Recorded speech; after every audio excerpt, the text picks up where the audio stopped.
నమస్తే, నేను Devi. Welcome to story board. Corona మళ్లీ వణికిస్తోంది. స్కూళ్లలో పెరుగుతున్న కేసులు ఆందోళన కలిగిస్తున్నాయి. ఢిల్లీ సహా 5 రాష్ట్రాల్లో కేసులు క్రమంగా పెరుగుతున్నాయని కేంద్రం కూడా హెచ్చరించింది. దేశంలో జూన్ జూలై నెలల్లో 4th వేవ్ వస్తుంది అన్న అంచనాలు కూడా ఉన్నాయి. ఇప్పటికే ముందు జాగ్రత్తగా 18 ఏళ్లు దాటిన వారందరికీ బూస్టర్ డోస్ మొదలైంది. దేశంలో ఇటీవల క్రమంగా తగ్గుతూ వచ్చిన కరోనా కేసులు మళ్లీ పెరుగుతున్నాయి. కరోనా కేసుల కారణంగా స్కూళ్లు మూతపట్టడం కలకలం రేపుతోంది. దీంతో కరోనా 4th వేవ్ తప్పదన్న భయాలు మొదలయ్యాయి. దేశంలో కరోనా వైరస్ మళ్లీ ప్రభావం చూపుతోంది. ఒమైక్రాన్ రూపంలో 3rd వేవ్ సృష్టించిన కరోనా ఇప్పుడు మరోసారి XE రూపంలో వ్యాప్తి చెందుతోంది. దేశ రాజధాని ఢిల్లీకి సమీపంలో ఉన్న నోయిడాలో కేసులు అమాంతం పెరిగాయి. గత 48 గంటల్లో నోయిడాలో కొత్తగా 53 కేసులు వెలుగు చూశాయి. అయితే వీటిలో ఎక్కువ కేసులు పాఠశాలల్లో వెలుగు చూడడం ఆందోళన కలిగిస్తోంది. నోయిడా సెక్టర్ 40లోని ప్రైవేట్ స్కూల్లో 13 మంది విద్యార్థులు, 2 టీచర్లకు కరోనా పాజిటివ్ వచ్చింది. ఘజియాబాద్లోని స్కూల్లో 13 ఏళ్ల విద్యార్థికి కరోనా సోకింది. దీంతో నోయిడా, ఘజియాబాద్లలో పలు ప్రైవేట్ స్కూళ్లకు సెలవులు ప్రకటించారు. ఆన్లైన్ క్లాసులు నిర్వహిస్తున్నారు. ఒమైక్రాన్ వేరియంట్లోని L452 మ్యుటేషన్ కేసులు ఇప్పుడు భారత్లో నమోదవుతున్నాయి. ఇండియాలో కొత్త వేరియంట్స్ కరోనావి మనము చూస్తున్నాము. ఢిల్లీలో కొన్ని కేసెస్ నోటిఫై అయినాయి, ముంబైలో కేసెస్ కొన్ని నోటిఫై పెరుగుతున్నాయి, అలానే ఇతర రాష్ట్రాల్లో కూడా పెరుగుతున్నాయి. కాకపోతే ఇది 4th వేవ్కి సీరియస్గా పెరిగే ఆస్కారం ఉందా అంటే, మనం ఆల్రెడీ 2nd వేవ్ తర్వాత 3rd వేవ్ కానీ చాలా న్యూ వేరియంట్స్ వచ్చినప్పుడు వెస్ట్రన్ వరల్డ్లో వాళ్ళకి ఎక్కువ కేసెస్ అడ్మిట్ అవుతున్నప్పుడు మనకి దాదాపుగా కేసెస్ అడ్మిషన్స్ లేవు. అలాగే మనకి ఇప్పుడు కూడా కేసెస్ రిపోర్ట్ అవుతున్న సీరియస్గా ఉండి వాళ్ళకి అడ్మిషన్స్ అవసరం అవుతున్న కేసెస్ రిపోర్ట్ అవుతున్న వాటిలో తక్కువగానే ఉన్నాయి. కోవిడ్ 4th వేవ్ ఆందోళన పట్టుకుంది ఇప్పుడు అందరికీ. కర్ణాటక ఆరోగ్య శాఖ మంత్రి సైతం ఇదే విషయాన్ని స్పష్టం చేస్తున్నారు. Covid 4th wave June July నెలల్లో ప్రారంభం కానుందని చెబుతున్నారు. కరోనా మహమ్మారి తగ్గుముఖం పట్టిందని అందరూ ఊపిరి పీల్చుకుంటున్న పరిస్థితి. తిరిగి అన్ని కార్యకలాపాలు ఊపందుకుంటున్నాయి. ఈ తరుణంలో ఇప్పటికే కరోనా 4th వేవ్ హెచ్చరికలు ఒక్కొక్కటిగా వస్తున్నాయి. కాన్పూర్ IIT విభాగం చేసిన హెచ్చరిక వెంటాడుతోంది. జూన్ జూలై నెలల్లో కోవిడ్ 4th వేవ్ ప్రారంభమై సెప్టెంబర్ వరకు కొనసాగుతుందని అంచనా. IIT వారి యొక్క పరిశోధనల ప్రకారం రానున్న అంటే జూన్, జూలై, ఆగస్టు, సెప్టెంబర్ ఈ 4 మాసాల్లో భారతదేశంలో 4వ వేవ్ రావచ్చని చెబుతున్నారు. దేశంలో కరోనా కేసులు తగ్గుతున్నాయి. కోవిడ్ కొత్త వేరియంట్లు వెలుగు చూడడం ఆందోళన కలిగిస్తోంది. కోవిడ్ కేసుల తగ్గుదలతో కొన్ని రాష్ట్రాలు ఆంక్షలు సడలించాయి. అయితే ఇలా చేయడం ఏమాత్రం మంచిది కాదని, కరోనా మహమ్మారి ప్రభావం ఇంకా ముగియలేదని నిపుణులు హెచ్చరిస్తున్నారు. కొత్తగా బయటపడిన XE వేరియంట్ను తేలికగా తీసుకోవద్దని కేంద్ర ఆరోగ్య శాఖ మంత్రి కూడా వార్నింగ్ ఇచ్చారు. ప్రజలందరూ జాగ్రత్తలు పాటించాల్సిందేనని స్పష్టం చేశారు. వైరస్ వ్యాప్తి, ప్రాబల్యంపై ఎప్పటికప్పుడు పర్యవేక్షణతో పాటు కేసులపై నిఘా పెంచాలని అధికారులకు ఆదేశాలు వెళ్లాయి. కోవిడ్ చికిత్సకు అవసరమైన ఔషధాల కొరత ఏర్పడకుండా చూసుకోవాలని, వ్యాక్సినేషన్ ప్రక్రియను మరింత ముమ్మరంగా చేపట్టాలని ఆదేశించారు. ఒమిక్రాన్ G వేరియంట్ ఈవేళ దేశంలో కొత్త భయాల్ని తెచ్చిపెడుతుంది. ఒమిక్రాన్ G వేరియంట్ ఇప్పటికే ప్రపంచంలో బ్రిటన్, చైనా, హాంకాంగ్ ఇలా సుమారు 8 దేశాల్లో విరవిహారం చేస్తూ ఉంది. మన దేశంలో ఢిల్లీ, హర్యానా, గజియాబాద్ ఇప్పటికే స్కూల్స్ మూసేశారు. కోవిడ్-19 కొత్త XE వేరియంట్ను దృష్టిలో ఉంచుకుని మాస్కులు తప్పనిసరిగా వినియోగించాలని ఆరోగ్య నిపుణులు చెబుతున్నారు. కరోనా వైరస్ అన్ని వేరియంట్ల కన్నా ఈ వేరియంట్ ప్రభావవంతమైందని పేర్కొన్నారు. ప్రజలు భయాందోళనకు గురి కావాల్సిన అవసరం లేదని స్పష్టం చేశారు. దేశ రాజధాని ఢిల్లీలో ఒక్కసారిగా వైరస్ కేసులు పెరగడం ఆందోళనకు గురిచేస్తోంది. ఢిల్లీలో 24 గంటల వ్యవధిలో 50% మేర అధికంగా కేసులు పెరిగాయి.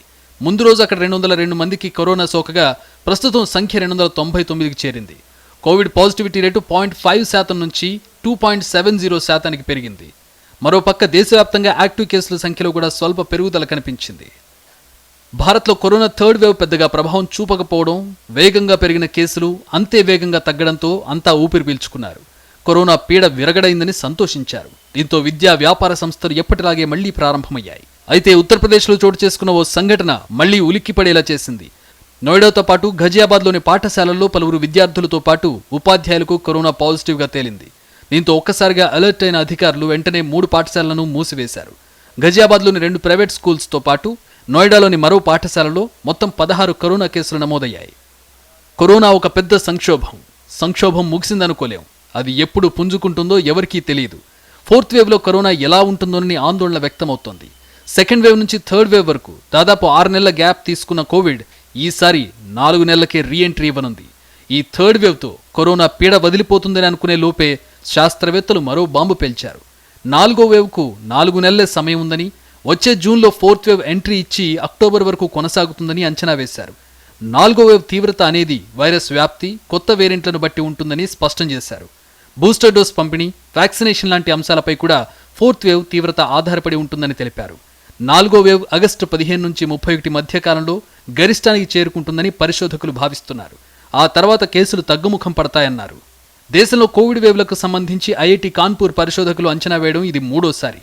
ముఖ్యంగా కరోనా 3rd వేవ్ విషయంలో కొద్ది రోజుల తేడాతో దాదాపు ఖచ్చితమైన అంచనా వేసింది ఐఐటి కాన్పూర్ సైంటిస్టులు మాత్రమే.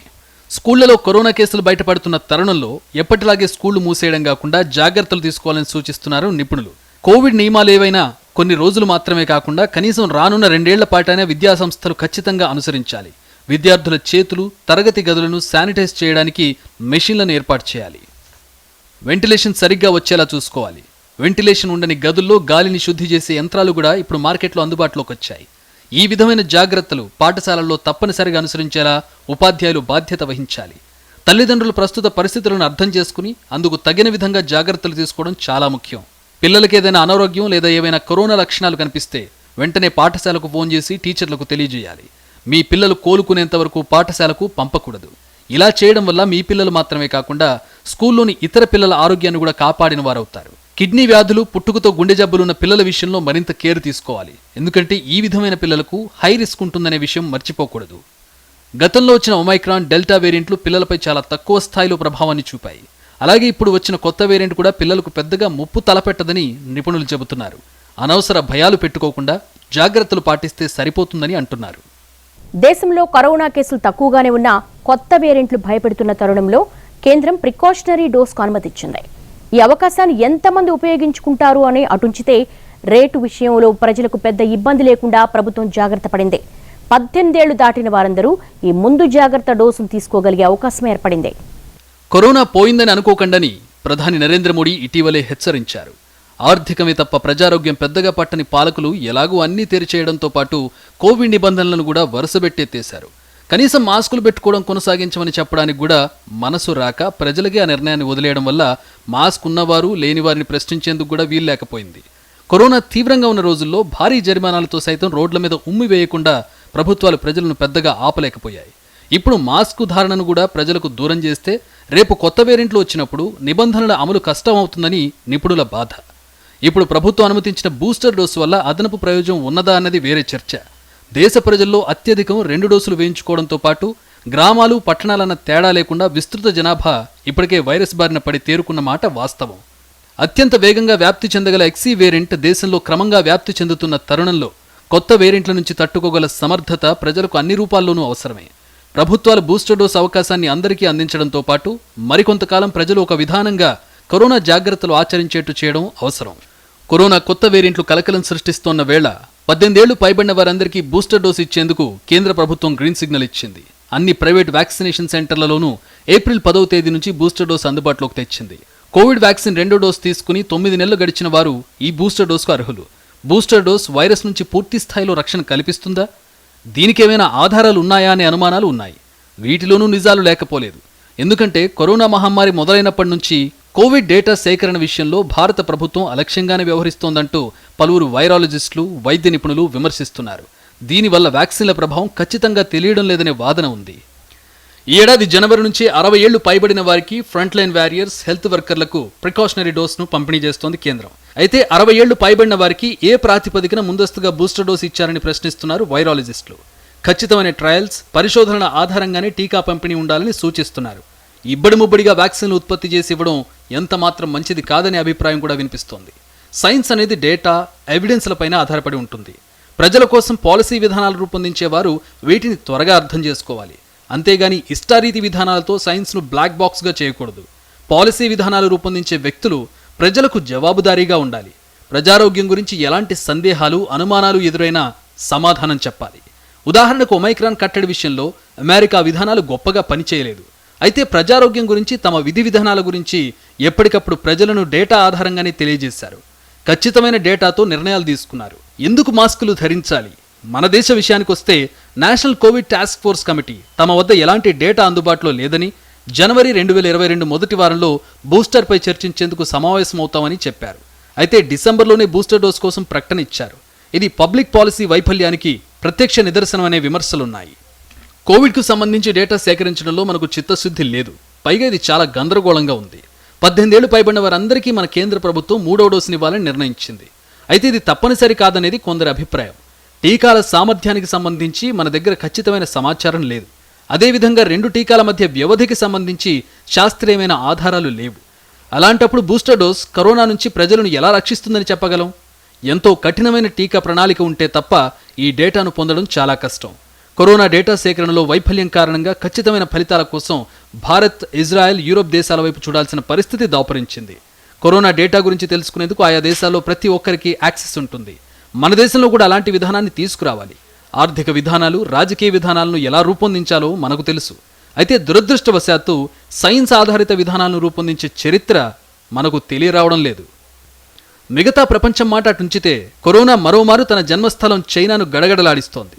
గత 2 వారాలుగా ప్రధానంగా దేశపు ఆర్థిక రాజధాని షాంఘై పూర్తి లాక్డౌన్లో ఉంది. ఎన్ని ఆంక్షలు, నిబంధనలు ఉన్నా షాంఘై వాసులు సోషల్ మీడియా ద్వారా బయటకు వేదన తెలియజేస్తున్నారు.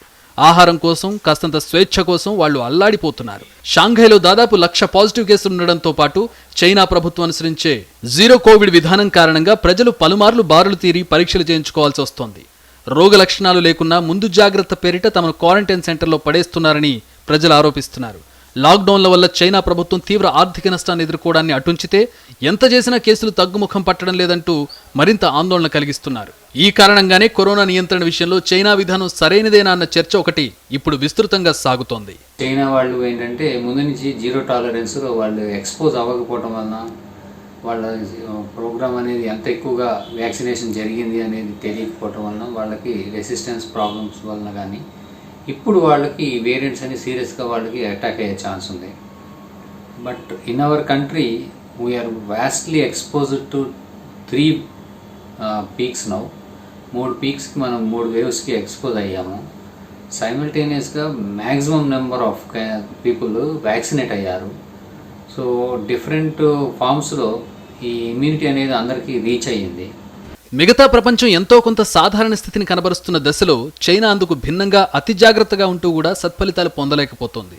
2 ఏళ్లు విజయవంతమైన జీరో కోవిడ్ విధానం తర్వాత ఒమైక్రాన్ వీరంగం చేస్తున్న ప్రస్తుత కాలంలో గుప్పిట ఏమాత్రం సడిలించినా ప్రధానంగా వయోవృద్ధుల ప్రాణాలు అత్యధికంగా ప్రమాదంలో పడొచ్చని చైనా భయం. ఒమైక్రాన్ ఇప్పటికే చైనాలో 10,000 మంది ప్రాణాలు తీసినట్టు అంచనా. నిర్లక్ష్యం, విధానలోపం కారణంగా మిగతా ప్రపంచం లక్షలాది చావులు చూసినా తాము జీరో కోవిడ్ విధానంతో వ్యాప్తిని, మరణాలను నియంత్రించగలుగుతున్నామని ప్రభుత్వం చెప్పుకుంటోంది. చైనా తన పద్ధతి మార్చుకోకపోతే కొత్త వేరియంట్ పుట్టుకొచ్చినప్పుడల్లా నగరాలను మూసుకోవాల్సి వస్తుందని నిపుణుల వాదన. ఇప్పుడు మన దేశంలో కూడా కేసులు క్రమంగా పెరుగుతుండటంతో చైనా అనుభవాల నుంచి పాఠాలు నేర్చుకోవాలని చెబుతున్నారు నిపుణులు. Back to story board. దేశంలో 5 రాష్ట్రాల్లో కరోనా కేసులు క్రమంగా పెరుగుతున్నాయి. అప్రమత్తంగా ఉండాలంటూ ఆయా రాష్ట్రాలకు ఇప్పటికే కేంద్రం నుంచి లేఖలు వెళతాయి. ఈ పెరుగుదల ఇలాగే కొనసాగితే 4th వేవ్ ఖాయమనే అంచనా. దేశంలోని 5 రాష్ట్రాల్లో కరోనా కేసులు మళ్లీ పెరగడం ప్రారంభించాయి. వీటిలో ఢిల్లీ, మహారాష్ట్ర, మిజోరాం, హర్యానా, కేరళ ఉన్నాయి. కేంద్ర ఆరోగ్య కార్యదర్శి రాజేష్ భూషణ్ ఈ రాష్ట్రాలకు లేఖ రాశారు. ఇన్ఫెక్షన్ పట్ల ప్రత్యేక చర్యలు చేపట్టాలని ఆదేశించారు. ఈ అన్ని రాష్ట్రాల్లో గత వారం రోజులుగా ఇన్ఫెక్షన్ గ్రాఫ్ నిరంతరం పెరుగుతోంది. మరోవైపు విదేశాల్లో కరోనా కేసులు పెరుగుతున్నాయి. ప్రమాదం పెరుగుతున్నట్లు కనిపిస్తోంది. అటువంటి పరిస్థితుల్లో ఈ రాష్ట్రాల్లో పెరుగుతున్న కేసులు 4వ వేవ్కు సంకేతంగా అనుమానాలు వ్యక్తమవుతున్నాయి. కరోనా కేసుల్లో స్వల్ప హెచ్చుతగ్గులుంటాయి. అందువల్ల పెరుగుతున్న కేసుల ధోరణి ఆందోళనకు కారణం కాదు. కానీ కరోనా అనేది ప్రపంచవ్యాప్త అంటువ్యాధి. అటువంటి పరిస్థితుల్లో ఇది మొత్తం ప్రపంచంలో నియంత్రణలోకి రాదు. అప్పటి వరకు మనం జాగ్రత్తగా ఉండాలి. ఎట్టి పరిస్థితుల్లోనూ నిర్లక్ష్యం చేయకూడదు. ఎందుకంటే వైరస్ నిరంతరం పరివర్తన చెందుతుంది. ఈ పరిస్థితిలో ఇది ఎప్పుడైనా కొత్త వేరియంట్గా మారొచ్చు. ప్రజలు తప్పకుండా మాస్కులు ధరించాల్సిందేనని చెబుతున్నారు నిపుణులు. ప్రస్తుతం దేశంలో 3rd వేవ్ ముగిసింది. ఇక 4th వేవ్ రాబోతోందని ఇప్పటికే పరిశోధకులు చెప్పుకొచ్చారు. పెరుగుతున్న కరోనా కేసులపై నిఘా ఉంచాల్సిన అవసరం ఉందనేది నిపుణుల మాట. ప్రస్తుతానికి 5 రాష్ట్రాల ఇన్ఫెక్షన్ గ్రాఫ్ కొన్ని రోజుల పాటు చూడవలసి ఉంటుంది. స్వల్ప హెచ్చుతగ్గులు ఉండవచ్చు. కానీ కేసులు పెరుగుతూ ఉంటే మరింత ప్రమాదంగా ఉండే అవకాశం ఉంది. కేంద్ర ఆరోగ్య మంత్రిత్వ శాఖ గణాంకాల ప్రకారం ఢిల్లీలో కేవలం 8 రోజుల్లో 60 మందికి పైగా క్రియాశీల రోగులు పెరిగారు. ఇక్కడ రోజువారీ రోగుల సంఖ్య 100 కంటే తక్కువగా ఉంది. ఇది ఇప్పుడు 176కు పెరిగింది. అలాగే కేరళలో కూడా కేసులు పెరుగుతున్నాయి. ఈ రాష్ట్రంలో గురువారం 291 ఇన్ఫెక్షన్ కేసులు నమోదయ్యాయి. గత 24 గంటల్లో 353 కొత్త కేసులు నమోదయ్యాయి. మిజోరంలో గత 24 గంటల్లో 123 కొత్త కేసులు నమోదయ్యాయి. గురువారం ఇక్కడ 101 కేసులు నమోదయ్యాయి. ఈ రాష్ట్రంలో కరోనా పాజిటివ్ రేటు 14% నుంచి 17కు పెరిగింది. మహారాష్ట్రలోనూ కరోనా కేసులు పెరుగుతున్నాయి. గత 24 గంటల్లో రాష్ట్రంలో 113 ఇన్ఫెక్షన్ కేసులు నమోదయ్యాయి. ఏప్రిల్ 4న ఈ సంఖ్య 52కు చేరింది. హర్యానాలో యాక్టివ్ పేషెంట్ల సంఖ్య ఇప్పుడు 336కు పెరిగింది. కొద్ది రోజుల క్రితం 300 కంటే తక్కువ యాక్టివ్ కేసులు మిగిలి ఉన్నాయి. కొన్ని రాష్ట్రాల్లో గత వారం కేసులు పెరిగిన విషయాన్ని కేంద్ర ఆరోగ్య శాఖ గమనించింది. పంచసూత్రాలను పాటించాలని సూచించింది. పాజిటివిటీ రేటు భారీగా ఉండడంతో ఆందోళన వ్యక్తం చేస్తూ కట్టడి చర్యలు చేపట్టాలని పేర్కొంటూ లేఖ పంపింది. దేశంలో కరోనా కేసులు తగ్గుముఖం పట్టిన చైనా, అమెరికాలో మళ్లీ వైరస్ వ్యాప్తి పెరుగుతుండటంతో కేంద్ర ప్రభుత్వం అప్రమత్తమైంది. కరోనా కట్టడి చర్యలు కొనసాగించాలని దేశంలోని 5 రాష్ట్రాలను హెచ్చరించింది. ప్రస్తుతం కేసులు ఎక్కువగా నమోదవుతున్న మహారాష్ట్ర, కేరళ, హర్యానా, ఢిల్లీ, మిజోరాం రాష్ట్రాలు అప్రమత్తంగా ఉండాలని సూచించింది. ఆర్థిక, సామాజిక కార్యకలాపాల పునఃప్రారంభానికి రాష్ట్రాలు చర్యలు చేపడుతున్న తరుణంలో కోవిడ్ నిర్వహణ కోసం రిస్క్ అసెస్మెంట్ విధానాన్ని కొనసాగించాల్సిన అవసరం ఉంది. Testing, tracing, treatment, vaccination, Covid నిబంధనలు ఖచ్చితంగా పాటించాలి. ఇటీవలే మహారాష్ట్ర, ఢిల్లీ ప్రభుత్వాలు మాస్క్ తప్పనిసరి నిబంధనలను ఎత్తివేశాయి. అయితే కోవిడ్ ప్రోటోకాల్ను మరికొన్నాళ్లు కొనసాగించాలని నిపుణులు సూచిస్తున్నారు. దేశంలోకి కొత్త రకం వేరియంట్ XE ప్రవేశించింది. తొలి కేసు ముంబైలోనే నమోదైనట్టు మహారాష్ట్ర ప్రభుత్వం ప్రకటించింది. అయితే ఈ కేసు విషయంలో కేంద్రం, మహారాష్ట్ర మధ్య వివాదం నెలకొంది. అయితే దేశంలో XE వేరియంట్ కేసులు 2 నమోదైనట్టు కేంద్రం అధికారికంగా ప్రకటించింది. మహారాష్ట్ర, గుజరాత్లో ఈ కేసులు నిర్ధారణయ్యాయి. ఇది ఒమైక్రాన్ కంటే వేగంగా వ్యాప్తి చెందుతున్నట్టు WHO ఇప్పటికే హెచ్చరించింది. Trace, track, treat, vaccinate, follow Covid protocol. ఈ 5 స్ట్రాటజీని మనం ఫాలో అయితే ఎట్టి పరిస్థితుల్లో కూడా మనకి ఈ 4th వేవ్తో ప్రమాదం లేదు. కరోనా వైరస్ ప్రభావం ఇంకా కొనసాగుతూనే ఉంది. కోవిడ్-19 మహమ్మారి తన రూపు మార్చుకుంటూ అత్యంత ప్రమాదకారిగా మారుతోంది. ఈ క్రమంలోనే ప్రపంచ ఆరోగ్య సంస్థ కీలక వ్యాఖ్యలు చేసింది. చాలా దేశాల్లో కొత్త కోవిడ్-19 కేసులు, మరణాల సంఖ్య తగ్గుతూనే ఉంది. కానీ ఇంకా పాండమిక్ హెల్త్ ఎమర్జెన్సీ తొలగిపోలేదని WHO పేర్కొంది. ప్రస్తుతం కొత్త వేరియంట్లు పుట్టుకురావడం ఆందోళన కలిగించే విషయమని తెలిపింది. ఎప్పటికప్పుడు కరోనా వేరియంట్లపై తమ పరిశోధనలు కొనసాగుతున్నాయని, పరిస్థితులను పర్యవేక్షిస్తూనే ఉన్నామని వెల్లడించింది. మున్ముందు కరోనా మహమ్మారి విజృంభిస్తే దానికి తగ్గట్టుగా చర్యలు తీసుకోవడానికి ప్రపంచ దేశాలు సిద్ధంగా ఉండాలని సూచించింది. ప్రస్తుతం ఉపశమనం కలిగించే అంశాల్లో కోవిడ్-19 మరణాలు తగ్గడం ఒకటని ప్రపంచ ఆరోగ్య సంస్థ అభిప్రాయపడింది. ప్రపంచ ఆరోగ్య సంస్థ వివరాల ప్రకారం ప్రపంచవ్యాప్తంగా గత 3 వారాలుగా కరోనా వైరస్ కొత్త కేసులు, మరణాలు తగ్గుతూనే ఉన్నాయి. అయితే కొన్ని దేశాల్లో మాత్రం కోవిడ్ కేసులు పెరుగుతున్నాయని, ఇది ఆందోళన కలిగించే విషయమని తెలిపింది. కరోనా కేసులు తక్కువగా నమోదు కావడానికి టెస్టింగ్ రేట్ తక్కువగా ఉండడం కూడా కారణంగా ఉందని పేర్కొంది. ఎప్పటికప్పుడు ప్రపంచ దేశాలు కరోనా విషయంలో అప్రమత్తంగా ఉండాలని సూచించింది. కోవిడ్ పరీక్షలు పెంచాలని పేర్కొంది. కరోనా ముగిసిపోయిందనే భావనలో మెజారిటీ ప్రజలు కోవిడ్ ప్రోటోకాల్ను ఎప్పుడో గాలికి వదిలేశారు. మాస్కుల విషయంలో కూడా ప్రభుత్వాలు స్వేచ్ఛ ఇచ్చాయి. ఇలా ఏమరపాటుగా ఉన్నప్పుడే వైరస్ విజృంభిస్తుందని నిపుణులు హెచ్చరిస్తున్నారు. పెద్ద ఎత్తున వ్యాక్సినేషన్ జరగడం, 3rd వేవ్ పెద్దగా ప్రభావం చూపకపోవడంతో జనంలో ధైర్యం పెరిగిన పరిస్థితి కనిపిస్తోంది. అయితే కరోనాను తక్కువగా అంచనా వేయొద్దని, ఎప్పటికైనా ప్రమాదకరంగా మారొచ్చని ప్రపంచ ఆరోగ్య సంస్థ హెచ్చరిస్తోంది. ప్రమాదం ముంచుకొచ్చాక హడావుడి పడ్డం కంటే ముందే జాగ్రత్తలు తీసుకోవడం ఉత్తమమని సూచిస్తోంది.